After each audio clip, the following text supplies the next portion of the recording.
আসসালামু আলাইকুম ওরহমতুল্লাহি ওবরাকাতুহ। আমার প্রিয় ক্লাস 9-এর ব্যাচ, তোমাদের সবাইকে স্বাগত জানাচ্ছি আজকের এই ফেসবুক লাইভে এবং আজকের এই সপ্তাহের টপিক কি স্থির তড়িৎ, যাকে আমরা স্ট্যাটিক ইলেকট্রিসিটি বলি। তোমরা জানো যে এই অধ্যায়টা তড়িৎ, যেই টোটাল 2টা চ্যাপ্টার আছে আমাদের, স্থির তড়িৎ এবং চলতড়িৎ, তার হচ্ছে ফার্স্ট লেকচার, এবং এরপরে সেকেন্ড চ্যাপ্টার আছে যেটা মানে তড়িতের সেকেন্ড চ্যাপ্টার, সেটা হচ্ছে চলতড়িৎ। সুতরাং এই টোটাল অংশটাকে ভালো মতন বোঝার জন্য যতটুকু পড়া লাগে, তোমরা যারা ক্লাস 9-এ আছো বা ক্লাস 10-এ তোমরা যারা চেষ্টা করছো ভালো মতো পড়াশোনা করার, তোমাদের সবার উদ্দেশ্যে বলছি। আমি একটু দেখে নিই, পায়েল আসছে, সাদ আসছে, মিম আসছে, আজমিন আসছে, নিশাত, ওয়ালাইকুম আসসালাম। হ্যাঁ, আর আলহামদুলিল্লাহ সিরাজুল মনির আইডি থেকে আমি ভালো আছি। তোমরা সবাই ভালো আছো এই কামনা করছি। তোমরা জানো যে আমি আজকে রবিবার, এখন পর্যন্ত তোমাদের রেজাল্টটা দেইনি দুটো কারণে। একটা কারণ হচ্ছে আলোর প্রতি স্মরণ অধ্যায়টার কিছু ছোট ছোট কোয়েশ্চেন তোমাদের ভিতরে রয়ে গেছে, যে প্রশ্নগুলোর আর কে একটু অ্যাডজাস্ট করতে হবে। যে প্রশ্নগুলোকে অ্যাডজাস্ট এই কারণে করতে হবে কারণ উত্তর গুগল, আমি হয়তো অপশনে ভুল ক্লিক করেছি, এই কারণে টোটাল অংশটাকেই গুগল হচ্ছে তোমাদের সামনে রং প্রেজেন্ট করেছে।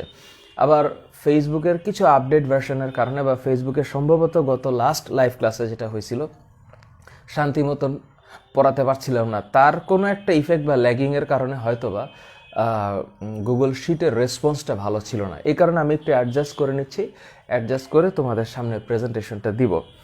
আর রাহুল, ভালো আছি, কেমন আছো? রোজবারু আইডি থেকে শুভ সন্ধ্যা। তাহেরা, ওয়ালাইকুম সালাম। সিনান, আমি ভালো আছি সিনান। হ্যাঁ, সুস্মি, ওয়ালাইকুম সালাম। সঞ্জিদা আছে, দেবজিৎ দত্ত আছে, মিফতাহুল জান্নাত আসছে, প্রহর আসছে। প্রহর, আমি ভালো আছি। অ্যানি, কেমন আছো? ভালো। তাহিয়া, আমিও ভালো আছি। ওয়ালাইকুম আসসালাম আলমা, তাবাসসুম। ওকে, ফারিহা আফরিন অনি, আলহামদুলিল্লাহ আমি ভালো আছি। তোমরা জানো আজকে আমরা যে অধ্যায়টা পড়ব, এটা গতানুগতিক যে অধ্যায়গুলো আমরা পড়ে আসছি তার চেয়ে একটু ডিফারেন্ট। ইন এ সেন্স, ধরো কেমন ডিফারেন্ট, তোমরা যখন ওই যে এই অধ্যায়টা পড়ো, ওই যে ধরো চাপ 5 নম্বর অধ্যায় পড়ার পর আমরা যখন তাপ পড়তে আসলাম তখন এক ধরনের ফিলিংস, এরপর আমরা যখন আলো পড়লাম তখন আরেক ধরনের ফিলিংস, এরপরে যখন আমরা হচ্ছে গিয়ে আলোর প্রতিসরণ প্রতিফলনে একটা সিমিলার টেস্ট পাইছি। কীরকম? যে আলোর প্রতিফলন বোঝে সে আলোর প্রতিসরণটাতে অ্যাডজাস্ট করতে পারবে। সো এই 2 চ্যাপ্টারের ফ্লেভার এক রকমের, পড়াশোনা, চিত্র, চিন্তাভাবনা, সূত্র এক ধরনের। আর এখানেও একই ধরনের কোয়েশ্চেন পাওয়া যাবে এই এই ইয়েতে, স্থির তড়িতের মধ্যে।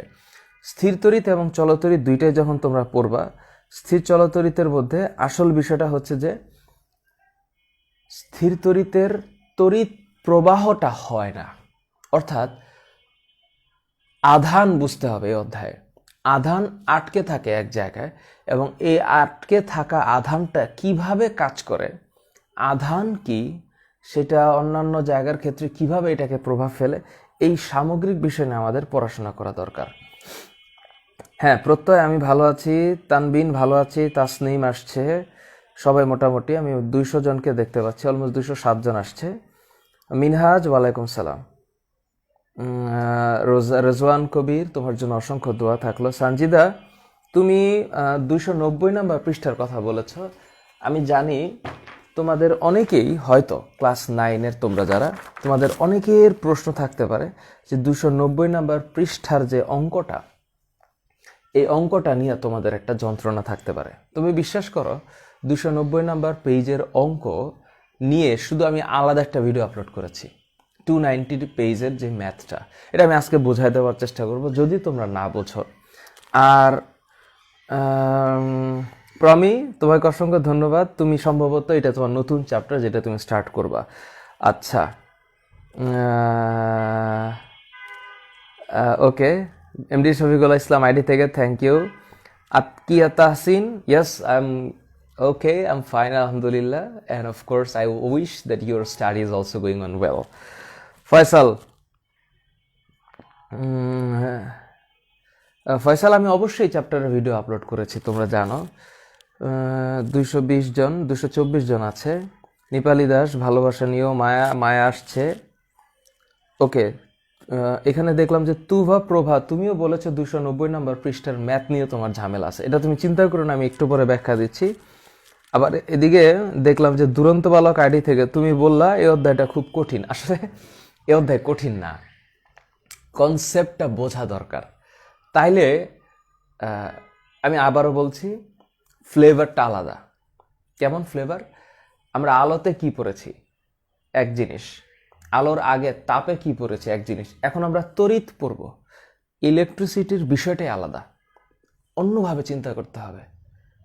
সোচ ডিফারেন্ট হতা হয়। So let start. আমি ওয়েট করছিলাম যে দেখি। হ্যাঁ, নাজমা বেগম আইডি থেকে কি বলতে চেয়েছিল আমাকে একটু বলো। আচ্ছা, ওমর সিফাতের কাছে এটা ভেরি সিম্পল চ্যাপ্টার, 291 পৃষ্ঠা। মাসুদ খান, তুমি বলেছ তড়িৎ ক্ষেত্র নিয়ে তোমার কোয়েশ্চেন। আচ্ছা, সাফাত প্রণয় আইডি থেকে অফকোর্স এই অধ্যায়টার ভিডিও আমি আপলোড করেছি ইউটিউবে, এবং এটার গাণিতিক যে সমাধান, এটার একটা ভিডিও আপলোড করেছি, এটা সম্ভবত 1 ঘন্টার বেশি। ওই ভিডিওতে আমি দেখানোর চেষ্টা করেছি যে এই অধ্যায়ে কেমন ধরনের প্রশ্ন আসতে পারে। যেহেতু আমরা আজকের পরে 3 দিন ধরে এই অধ্যায়টা পড়ব, মানে আজকে পড়ব, ইনশাল্লাহ মঙ্গলবার পড়ব, বৃহস্পতিবার পড়ব। সো এই 3 দিনের মধ্যে স্থির তড়িতের যাবতীয় পড়াশোনা তোমাদের সামনে প্রেজেন্ট করার 100% প্রচেষ্টা আমার থাকবে। তো চলো আকিল, স্টার্ট করি। আর তোমরা সবাই দেখলাম যে আমার ওই যে আমি যে কয়েকদিন আগে গতকালকে বান্দরবানেই ছিলাম। আমি অ্যাকচুয়ালি বান্দরবানে ছিলাম গত শুক্রবারে এবং শনিবারে। তো তখন আমরা এটার ভ্লগ আমি তোমাদের সামনে প্রেজেন্ট করব। আমি দেখলাম যে তোমরা সবাই আমার একটা নাচের ছবি খুব ইসে হয়েছে, মানে এটা নাচ না অ্যাকচুয়ালি, ওইখানে সবাই একসাথে থাকলে মজা হয়। তো মজার তো কোনো গ্রামার নাই, কোনো ব্যাকরণ নাই, বা এইভাবেই করতে হবে এরকম কোনো সহিশুদ্ধ পদ্ধতি। ইউজুয়ালি আমরা কি করেছি, তো তোমরা জানো, আমি খুবই লাকি ফিল করি যে বান্দরবানে আমার অনেক স্টুডেন্টের সাথে দেখা হয়েছে। যেমন আমার ওইখানে লাবণ্যর সাথে দেখা হয়েছে, তাসমিয়ার সাথে দেখা হয়েছে, মিয়াও, ওরা ওখানকার স্থানীয় মিয়াও, ওর সাথে দেখা হয়েছে, নৌ, সম্ভবত ওর নাম আরেকটা আছে, আমি ভুলে গেছি নামটা, বান্দরবানেরই, ওরা স্থানীয়, ওদের সাথে দেখা হয়েছে। I was feeling really good. তো আমি যখন দেবতা খুম নাম একটা জায়গা আছে বান্দরবানে, 1 ঘন্টা ধরে হাঁটতে হয় এবং দেবতা খুমে ভেলা নিয়ে ঢুকতে হয়। তো ভেলা এমন যে ভেলার মধ্যে কেউ যদি বসে তাহলে অলমোস্ট পুরা শরীরটার অর্ধাংশ ভিজে যায়। হ্যাঁ, তো এই ভেলার মধ্যে এত ঠান্ডা পানি, এই ভেলা দিয়ে আমরা যাচ্ছি যাচ্ছি যাচ্ছি, একজন এক ভেলাতে করে বাইতে বাইতে একদম লাস্ট মাথা পর্যন্ত গিয়ে আবার ফিরে আসতে হয়। আসার পরে মনে হচ্ছিল যে শরীর, হাত পা এই রকম ঠান্ডা হয়ে আছে, এমন ঠান্ডা, নড়তে পারতেছিলাম না। তো হঠাৎ করে যখন আস্তে আস্তে সূর্য আসলো, তখন একজন মনে করো শুরু করলো যে শুরু করো, আজকে নাচানাচি হবে।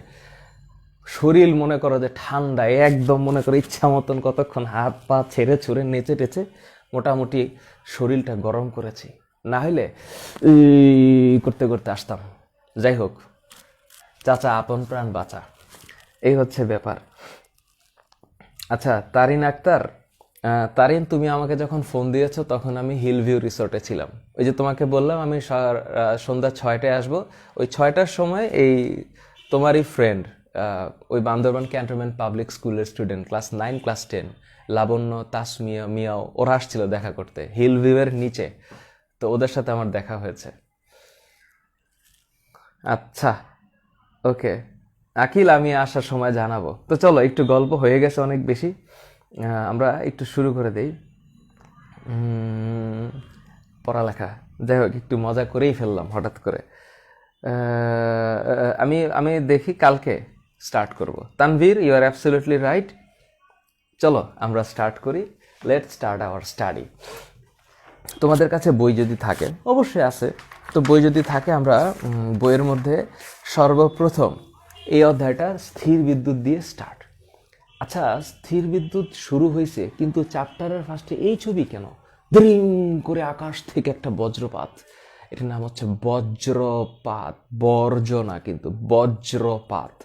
Thunder, lightning, thunderstorm. এটা কেন দিছে? কারণ এটার কিছু শানে নজুল আছে।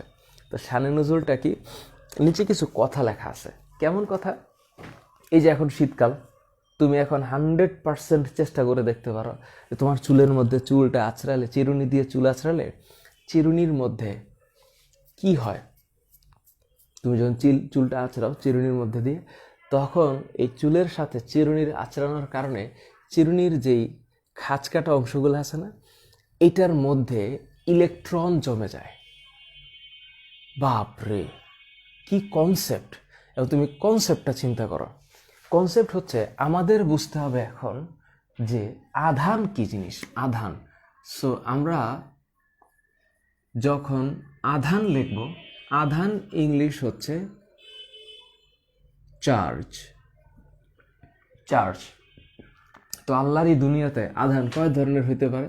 দুই ধরনের, প্লাস মাইনাস, পজিটিভ আর নেগেটিভ, ধনাত্মক চার্জ, ঋণাত্মক চার্জ। এখন এই পজিটিভ নেগেটিভ এটা কোত্থেকে আসছে? এটা আসার কারণ হচ্ছে আমরা কেমিস্ট্রিতে যখন পরমাণুর গঠন পড়েছি না, স্ট্রাকচার অফ অ্যাটম, সেখানে কি পড়েছিলাম মনে আছে?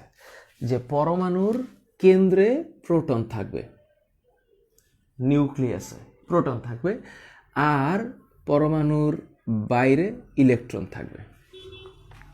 এখন প্রশ্ন হচ্ছে যে স্যার তাহলে ঘটনাটা কি হইল? এই যে প্রোটন, এটা কি?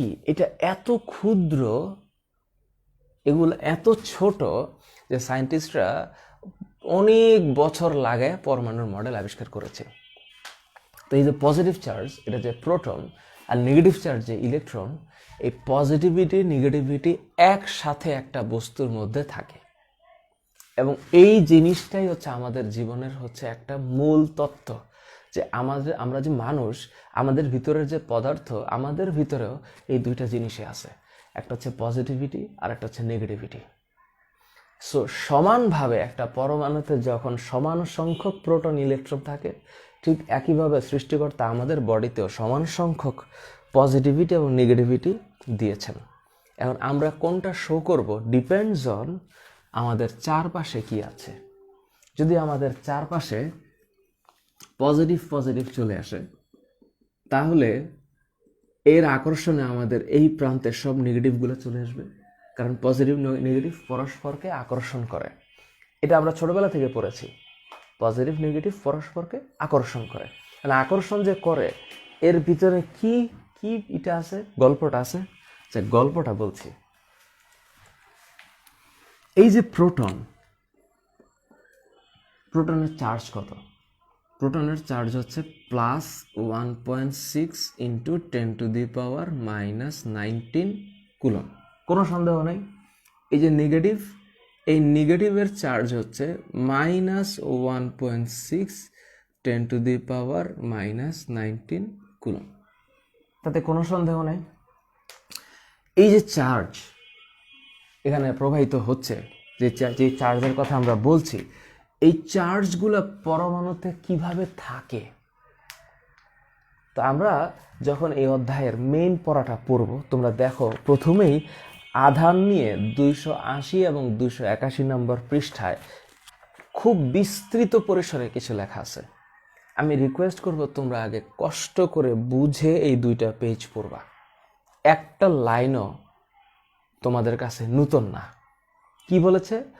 কেন্দ্রে প্রোটন থাকে বা পজিটিভ চার্জ থাকে, আর বাইরে ইলেকট্রন থাকে বা নেগেটিভ চার্জ থাকে। এরপর ঘটনাটা কি হয়? যখন দুইটার মধ্যে সংঘর্ষ হয় বা স্পর্শ লাগে, এই স্পর্শে এক বস্তু থেকে আরেক বস্তুতে ইলেকট্রন আদান প্রদান হইতে পারে। আদান প্রদান না, ইলেকট্রন স্থানান্তর হইতে পারে। স্থানান্তর হইতে পারে। কার কাছ থেকে কার কাছে যাবে? যার ইলেকট্রন আসক্তি বেশি থাকবে। নামটা কি? এটাকে মাথায় রাখবা। শব্দটার নাম হচ্ছে ইলেকট্রন আসক্তি, ইংলিশে এটাকে বলা হয় ইলেকট্রন অ্যাফিনিটি। বেশি থাকবে তার কাছে নেগেটিভ চার্জ চলে যাবে। এবং মাথায় রাখবা এই প্রোটন কিন্তু এক জায়গা থেকে আরেক জায়গায় দৌড়াইতে পারে না। প্রোটন এক জায়গা থেকে আরেক জায়গায় দৌড়াইতে পারে না। নিশাত, তোমার একটা কোয়েশ্চেন ছিল, তুমি একটা প্রশ্ন অনেকবার করেছো, ছবিও দিয়েছো, যে ধনাত্মক আধানের ক্ষেত্রে এটা কি হবে। তুমি অলওয়েজ মনে রাখবা যে যখনই আমরা কোনো কিছুকে ঘর্ষণ করি বা ফ্রিকশন হয়, তখন এই পজিটিভ চার্জ কিন্তু এক জায়গা থেকে আরেক জায়গায় মুভ করতে পারে না, কারণ তাহলে তো পরমাণুই দৌড়ে বের হয়ে যেত। তো কি মুভ করতে পারে? ইলেকট্রন। কেন? কারণ এটা পরমাণুর বাইরের সারফেসে থাকে, এই ইলেকট্রনটা বাইরের সারফেসে থাকে, এই কারণে ও মুভ করতে পারে। আর যখনই মুভ করে তখন কি হয়? দেখো, মনে করো তোমাদের একটা কনসেপ্ট বলি, এই হচ্ছে একটা বস্তু এ আর এটা একটা বস্তু বি। হ্যাঁ, ধরো এখানে 1 2 3 4টা প্লাস আছে, আর এখানে হচ্ছে 1 2 3 4 5 6 7 8 9 10 11 12টা প্লাস আছে। এখন এই বস্তুটার মধ্যে পজিটিভ আধান দেখানো হচ্ছে 4টা, এটাতে 12টা। এখন যদি এই দুইটাকে, একটু ব্লার হচ্ছে, সমস্যা নেই, এই দুইটাকে যদি আমি এখন একটা তার দিয়ে সংযুক্ত করি, তখন কি হবে জানো? কোন আধানটা কিভাবে ক্যারি করবে, কোত্থেকে কোথায় যাবে, এটা সম্পূর্ণরূপে নির্ভর করতেছে কার ভিতরে কতটুকু বিভব আছে। আচ্ছা, বিভব মানে কি বুঝবো? অলওয়েজ মনে রাখবা, যার ভিতরে প্রোটন সংখ্যা বেশি তার বিভব বেশি। আমি আবারও বলছি, যার ভিতরে পজিটিভ চার্জ বেশি তার বিভব বেশি। তাহলে যখনই দুইটা আহিত বস্তু, আহিত মানে কি?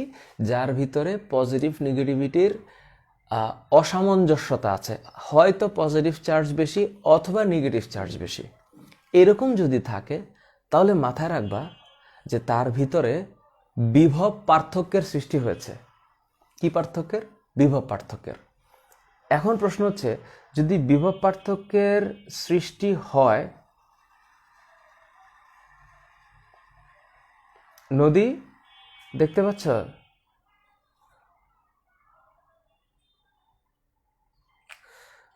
আচ্ছা, এখানে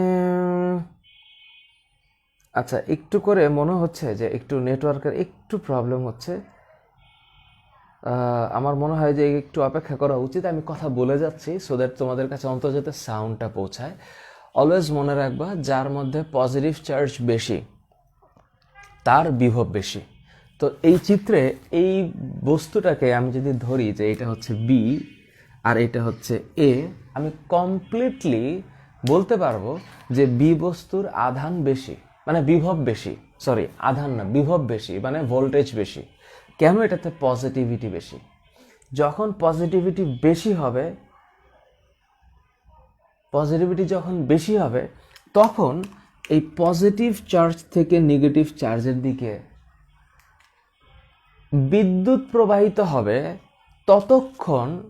যতক্ষণ এই নেগেটিভ চার্জ এই পাশ থেকে ওই পাশে কন্টিনিউ হবে।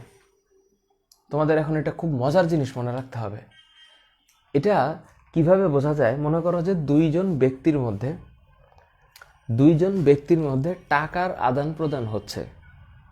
এখন কতটুকু টাকা আদান প্রদান হবে এটা নির্ভর করতেছে এই দুই ব্যক্তির কত টাকা আছে তার উপরে না, নির্ভর করতেছে এদের দুইজনের মধ্যে পার্থক্য কত আছে। এখন তুমি মনে করো এই ব্যক্তির কাছে 100 টাকা, এই ব্যক্তির কাছে 150 টাকা আছে, তো দুইজনের মধ্যে টাকার ডিফারেন্স মাত্র 50 টাকা। তাহলে এই ব্যক্তি আর এই ব্যক্তির মধ্যে কতটুকু টাকা আদান প্রদান হইতে পারে? সর্বোচ্চ 25 টাকা। কারণ সে যদি 25 টাকা তাকে দেয় এবং তার কাছ থেকে 25 কমলে আর তার কাছ থেকে 25 বাড়লে দুইজনের 125 করে হবে, কারণ দুইজনের টোটাল টাকার পরিমাণ 250 টাকা। Common sense. কিন্তু এই ব্যক্তির কাছে যদি এখন 1 কোটি টাকা থাকে আর এই ব্যক্তির কাছে যদি 100 টাকা থাকে, তাহলে এদের দুজনের টাকার ডিফারেন্স অনেক বেশি। তখন এর কাছ থেকে এর কাছে অনেক টাকা আসতে পারে। কতক্ষণ? যতক্ষণ দুজনের সমান না হয়।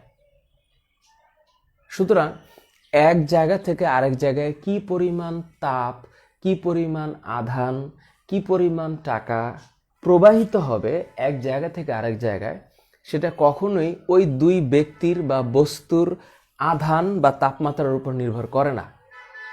এটা নির্ভর করে কিসের উপরে? এদের পার্থক্যের উপরে। কতটুকু পরিমাণ ডিফারেন্স আছে এদের দুইজনের মধ্যে, এইটা হচ্ছে ফ্যাক্টর। ঠিক সেম ওয়েতে এই দুইটা বস্তুর ক্ষেত্রেও যখন মনে করবা যে এখানে 4টা প্লাস, সাপোজ এখানে বলা হইলো এটা হচ্ছে 7 ভোল্ট, ধরো এটা 7 ভোল্ট, আর এখানে বলা হইলো এটা হচ্ছে 15 ভোল্ট। তো এই 7 ভোল্ট আর 15 ভোল্টের মধ্যে বিষয়টা হচ্ছে, যেহেতু 7 ভোল্ট 15 ভোল্টের চেয়ে কম, তাহলে অবশ্যই উচ্চ বিভব, এটা হাই ভোল্টেজ। সো বাংলা আমি এটাকে উচ্চ বিভব বলবো। 15 ভোল্টকে আমি কি বলবো? উচ্চ বিভব, যেহেতু উচ্চ বিভব ইংলিশ হচ্ছে হাই ভোল্টেজ, আর এই 7 ভোল্টকে আমরা লো ভোল্টেজ বলছি, হ্যাঁ, মানে নিম্ন বিভব। তাহলে আমি যখন এখানে বলছি যে এটা উচ্চ বিভব আর এটা নিম্ন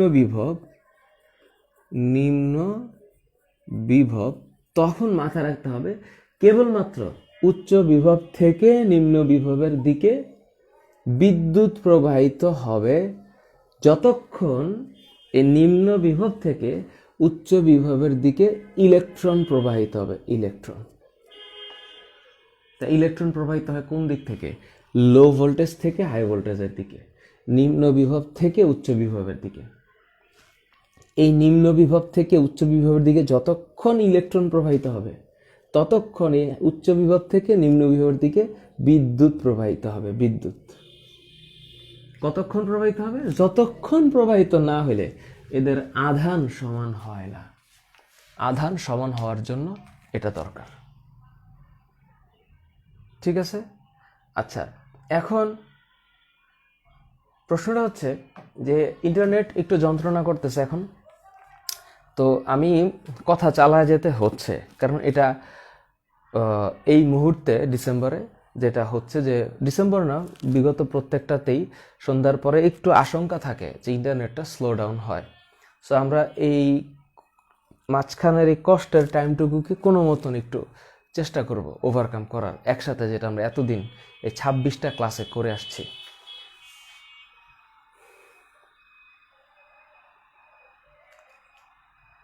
আচ্ছা, প্রচণ্ড রকমের ব্লারিং মনে হচ্ছে,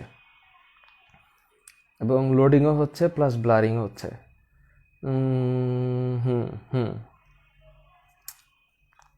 আমি দেখতে পাচ্ছি যে একটু ওয়েট করা দরকার। হ্যাঁ আকিল, আমি বুঝতেছি।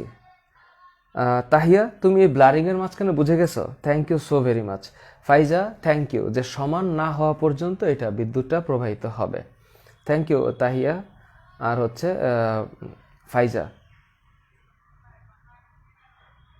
আচ্ছা শাহরিয়ার, কি বললা? চিত্র আঁকানো হয় নাই? কোথায় চিত্র আঁকানো হয় নাই? বুঝলাম না, কোথায় ঝামেলা শাহরিয়ার, আমাকে একটু বলো তো। আচ্ছা মায়া, আমি বুঝতে পারছি এটা তোমার কাছে নতুন একটা চ্যাপ্টার, কিন্তু আমরা তো এটাই করব, তাই না? নতুন নতুন চ্যাপ্টার পড়ার চেষ্টাই করব, নতুন কিছু জানার চেষ্টা করব। এর মাঝখানে মানে ব্লার হলেও হয়তো কথা যেহেতু শোনা যাচ্ছে, এই জন্য আমি একটু কন্টিনিউ করে যাচ্ছি। মোতাহের হোসেন আইডি থেকে থ্যাংক ইউ। ফয়সাল, তুমি বোঝো নাই, কারণ হইল এখানে আমি যা বলেছি না, ওই যে তোমাদের বইয়ের 280 এবং 81 নাম্বার পৃষ্ঠায় এটা দেওয়া আছে কথাটা, এই কারণে আমি একটু Tabassum thank you, Tabassum thank you, আর মাসুদুল হক থ্যাংক ইউ। নওশিন, বাবা, তানিশা বুঝতে পারছে, সাবাস, okay. Tahmid bin Azad, thank you so very much Tahmid, thank you. তো এখন আমি এটাকে একটু অন্য লেভেলে নিয়ে যেতে চাই, কারণ এখন আমাদেরকে একটা ছোট জিনিস বুঝতে হবে। আমরা যখন আধান বুঝে যাব, তখন আমাদেরকে একটা শব্দ বুঝতে হয়, এটার নাম হচ্ছে আহিতকরণ। এটাকে বলা হয় ঘর্ষণে স্থির বিদ্যুৎ তৈরি। শব্দটা হচ্ছে এরকম যে ঘর্ষণ হবে, ঘর্ষণ থেকে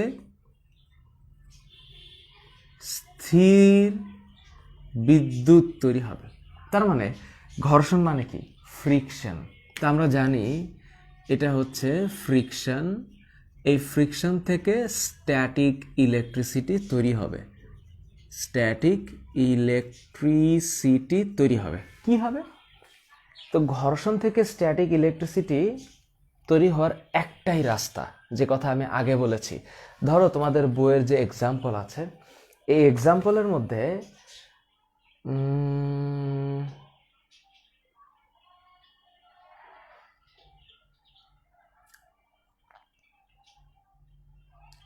আচ্ছা ফয়সাল, ভোল্ট না, এটা হচ্ছে ভোল্ট, VOLT। এই ভোল্ট মানে বিভব পার্থক্যের একক। আমরা অনেক কিছু মাপি, যেমন দৈর্ঘ্য মাপি মিটারে, সময় মাপি সেকেন্ডে। এরকম বিভব পার্থক্য মাপার যে একক, এটার নাম হচ্ছে ভোল্ট, VOLT, ভোল্ট।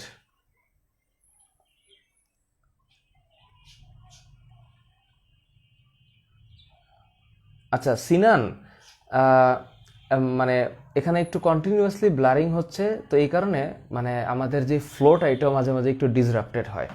তো আমি একটু শর্ট করে বলি যে স্থির বিদ্যুতের এই অধ্যায়ের 282 নম্বর পেজে যে কথাগুলো লেখা আছে বা চিত্রটা দেওয়া আছে, এটা খুব স্বাভাবিকভাবে চিন্তা করা যায়। যখন আমি একটা কোনো কিছুকে ঘর্ষণ করব বা ফ্রিকশন করব, তখন কোন বস্তু থেকে কোন বস্তুতে ইলেকট্রন যাবে এটা নির্ভর করতেছে কার আধান কতটুকু। যেমন মনে করো আমি যদি বলি যে এখন আমি ইবোনাইটের সাথে বা কাচের সাথে রেশমি কাপড় ঘষা দিলাম, কাচ আর রেশমি কাপড়, তখন কি হয় জানো? এই কাচের ইলেকট্রনগুলো রেশমি কাপড়ে চলে আসে। এই কাচের ইলেকট্রনগুলো যখন রেশমি কাপড়ে চলে আসে, তখন রেশমি কাপড়টা ঋণাত্মক আধানে আহিত হয় আর কাচ ধনাত্মক আধানে আহিত হয়।